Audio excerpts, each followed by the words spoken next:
अपने सूरबीर वाले पीएम साहब के राज में जिस प्यार को लव जिहाद कहा जाता है, जहां दिल से जुड़े रिश्तों को साजिश घोषित कर दिया जाता है, जहां मोहब्बत करने वालों को सलाखों के पीछे भेज के मोहब्बत जैसे पाक रिश्तों का गला घोटने की कोशिश होती है, वहीं अब सुप्रीम कोर्ट ने उसी मोहब्बत और प्यार पे बड़ा फैसला सुनाया है। सुप्रीम कोर्ट कि सुप्रीम फैसले से जहां प्यार करने वालों की बड़ी जीत हुई है, दूसरी ओर नफरती चिंटुओं की हवा निकल गई है। प्यार पर पहरे बिछाने और प्यार को रोकने के लिए कानून का सहारा लेकर प्रताड़ित करने का मंसूबा एक झटके में फेल हो गया है। सुप्रीम कोर्ट ने प्यार और लव जिहाद को लेकर के क्या कुछ कहा है और कैसे प्यार करने वालों की बड़ी जीत हुई है, सुप्रीम कोर्ट का फैसला क्या है, सब कुछ मैं आपको अपनी इस रिपोर्ट में बताने वाली हूँ। साथ ही इस पर भी चर्चा करेंगे कि कैसे प्यार को कानून के सहारे रोकने का मंसूबा अपने पीएम साहब के करीबियों का फेल हो गया है। नमस्कार, आप देखना शुरू कर चुके हैं 4 PM और मैं हूं आपके साथ सिमरन। दोस्तों, सबसे पहले बात करते हैं सुप्रीम कोर्ट के उस फैसले की जिसने नफरत के ठेकेदारों को करारा तमाचा मारा है। खबर देखिए, खबर मौजूद है। हिंदू महिला से शादी करने के लिए जेल में नहीं रख सकते, सुप्रीम कोर्ट ने मुस्लिम युवक को दी जमानत। खबर की हेडलाइन से ही साफ है ना कि प्यार में कोई धर्म और जाति की दीवार नहीं है।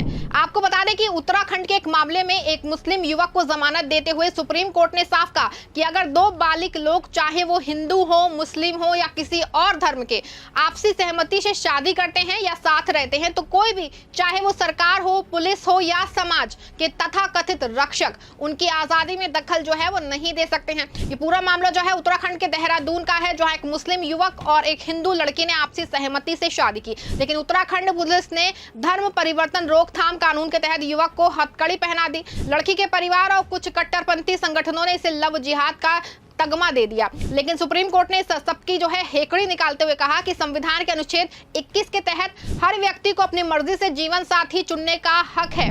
दोस्तों, ऐसे में साफ है कि ये फैसला सिर्फ एक जोड़े की जीत नहीं है, ये भारत के संविधान की जीत है, जो कहता है कि प्यार आजादी है और निजता का हक हर नागरिक का अधिकार है। सुप्रीम कोर्ट ने यह भी कहा कि लव जिहाद जैसे शब्दों का इस्तेमाल जो है सिर्फ नफरत फैलाने के लिए किया जाता है और इसका कोई कानूनी आधार नहीं है। लेकिन सवाल यह है कि जब सुप्रीम कोर्ट बार बार ऐसे फैसले दे रहा है, तो फिर उत्तराखंड और उत्तर प्रदेश जैसी सरकारें और क्यों बार बार ऐसे कानून ला रही है जो प्यार को जंजीरों में जकड़ने की कोशिश करते हैं। चलिए अब इस सियासत के पीछे छिपी साजिश को समझने का प्रयास करते हैं।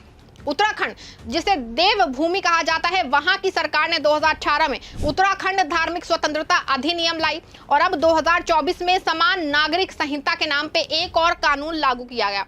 सुनने में तो बड़ा अच्छा लगता है कि समानता, न्याय, सबके लिए एक कानून, लेकिन जब इस कानून की बारीकियां देखते हैं तो साफ पता चलता है कि ये अल्पसंख्यकों, खासकर मुस्लिमों को निशाना बनाने का एक हथियार है। इस कानून के मुताबिक कोई भी धर्म परिवर्तन, खास के शादी के लिए बिना जिला मजिस्ट्रेट की मंजूरी के गैर कानूनी है। अगर कोई छल, कपट या जबरदस्ती से धर्म परिवर्तन करवाता है तो उसे 7 साल की जेल हो सकती है। अब जरा सोचिए आप कि अगर दो लोग प्यार करते हैं, शादी करना चाहते हैं और उसमें से एक धर्म जो है बदलना चाहता है, तो उससे पहले सरकारी बाबू के पास जाके इजाजत मांगनी पड़ेगी। ये क्या प्यार करना अब कोई सरकारी ठेका हो गया है? और सबसे बड़ा पेंच ये है कि इस कानून में छल और कपट की परिभाषा इतनी अस्पष्ट है कि इसके किसी भी तरह से तोड़ मरोड़ जा सकता है। हाल ही में उत्तराखंड हाईकोर्ट में एक जनहित याचिका दायर की गई, जिसमें कहा गया कि यूसीसी के कुछ प्रावधान मुस्लिम और पारसी समुदायों की धार्मिक प्रथाओं को नजरअंदाज करते हैं।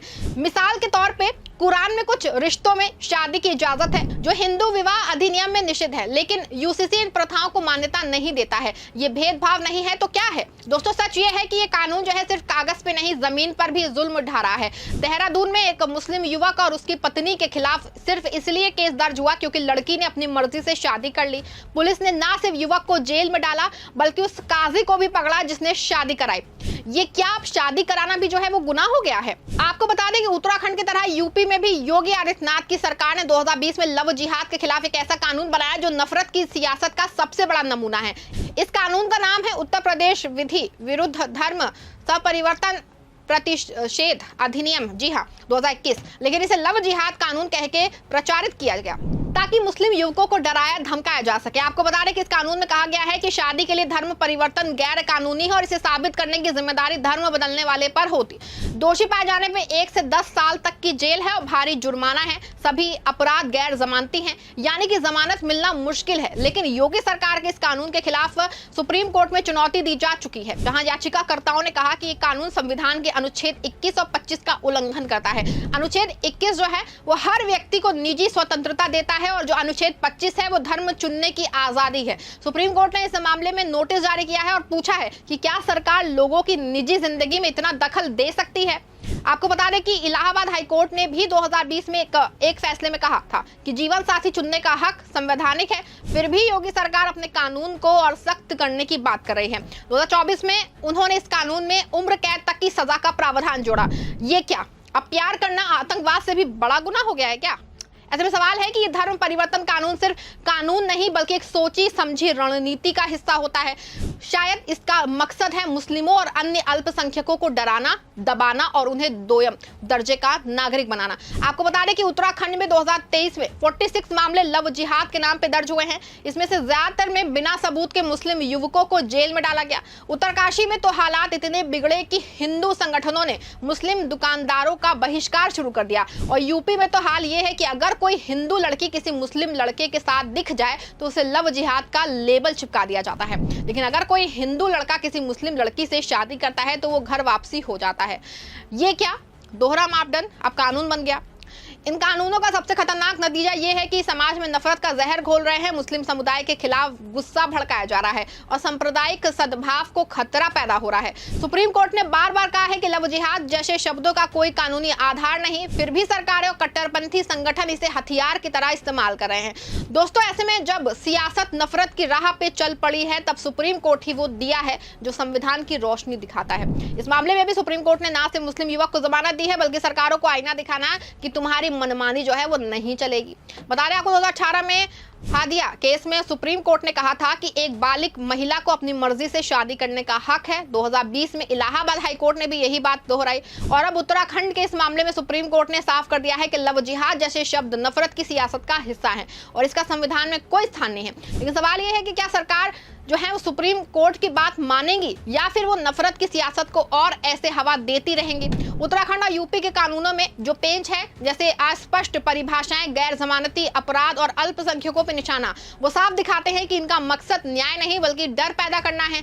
ऐसे में सुप्रीम कोर्ट ने एक बार फिर से साबित कर दिया है कि प्यार की जीत होगी और नफरत को जो ठेकेदार हैं वो हारेंगे। लेकिन ये लड़ाई अभी खत्म नहीं हुई है। उत्तराखंड और यूपी के धर्म परिवर्तन कानूनों और चुनौती दी जाएगी और हमें उम्मीद है कि सुप्रीम कोर्ट संविधान की रक्षा करता रहेगा। आप क्या सोचते हैं, क्या ये कानून वाकई लव जिहाद को रोकने के लिए है या ये कोई नफरत की सियासत का हथियार है? कमेंट में बताइएगा और इस वीडियो को जो है शेयर करिएगा ताकि सच हर किसी तक पहुंचे। अगर आपको वीडियो पसंद आया है तो वीडियो को लाइक, शेयर और चैनल को सब्सक्राइब कर दीजिएगा।